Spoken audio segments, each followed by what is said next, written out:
ஆறுதலா யாரும் இல்லை, ஆசை வைக்கும் எண்ணம் இல்லை, ஆணவத்தில் ஆடி வரும் ஜீவனும் இல்லை. சொந்த பந்தம் யாரும் இல்லை, சூழும் ஜனம் நல்லதில்லை, உன்னை என்று இவ்வுலகில் வல்லதொரு தெய்வம் இல்லை. தடுமாறி திருக்கோயில் வந்தேனம்மா, அம்மா ஜெகதீஸ்வரி, உந்தன் குழந்தை என்னை ஆதரி. அம்மா ஜெகதீஸ்வரி, உந்தன் குழந்தை என்னை ஆதரி.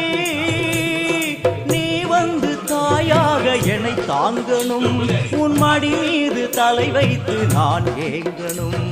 சலனங்கள் இல்லாமல் மனம் தூங்கணும், மனம் தூங்கணும், மனம் தூங்கணும். எங்களுக்கு குறையும் உண்டு, அதனை நான் அழுது சொல்லலாமா? என் தாயும் நீ